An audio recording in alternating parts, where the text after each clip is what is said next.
ప్రకాశం జిల్లా దోనకొండ మండల కేంద్రంలో హనుమాన్ జయంతి వేడుకల్ని గ్రామ పెద్దలు, గ్రామ ప్రజలు, ఆంజనేయ స్వామి మాల గురుస్వాములు, మాలదారుల ఆధ్వర్యంలో అత్యంత వైభవంగా నిర్వహించారు. మండలంలోని పలు ఆంజనేయ స్వామి దేవాలయాల నుండి భక్తులు భారీగా పాల్గొని శోభయాత్ర నిర్వహించారు. ఈ సందర్భంగా శ్రీ ఆంజనేయ స్వామి ఆలయంతో పాటు శ్రీ విజయాంజనేయ స్వామి భైరవానంద ఆశ్రమంలో ప్రత్యేక పూజ కార్యక్రమాలు నిర్వహించారు. ఆలయాల నుండి ప్రారంభమైన ఊరేగింపులు భక్తి పార్వశ్యంతో సాగాయి. ఆలయ ధర్మకర్తలు మాట్లాడారు. వైఎస్ఆర్ సెంటర్లో ఉన్న ఆంజనేయ స్వామి దేవాలయం నుండి జై శ్రీరామ్ నినాదాల మధ్య ఊరేగింపు ప్రారంభించినట్టు తెలిపారు. మేళ తాళాలు, డీజే సౌండ్లు, టపాసుల మోతల నడుమ ఆంజనేయ స్వామి విగ్రహాన్ని భక్తులు ఊరేగించారు. శోభయాత్రలో మహిళలు, యువకులు, చిన్నారులు కాషాయ జెండాలు పట్టుకుని ఉత్సాహంగా పాల్గొన్నారు.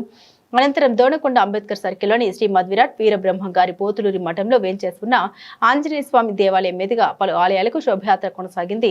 హనుమాన్ జయంతి సందర్భంగా ఆంజనేయ స్వామికి ఆకు పూజ, అష్టోత్తర పూజలు, విశేష అభిషేకాలు భక్తి శ్రద్ధలతో నిర్వహించారు. అనంతరం భక్తులకు తీర్థ ప్రసాదాలు అందించి అన్నదాన కార్యక్రమాన్ని ఏర్పాటు చేశారు. ఈ కార్యక్రమంలో గ్రామ పెద్దలు, అర్చకులు, ఆర్యవైశ్య సంఘ ప్రతినిధులు, ఆయా దేవాలయాల ధర్మకర్తలు, పూజారులు, గ్రామ ప్రజలు, భక్తులు పెద్ద సంఖ్యలో పాల్గొని స్వామివారి ఆశీస్సులు పొందారు. ఆలయ పరిసరాలు జై శ్రీరామ్, జై హనుమాన్ నినాదాలతో మారుమోగి ఆధ్యాత్మిక వాతావరణాన్ని సంతరించుకున్నాయి.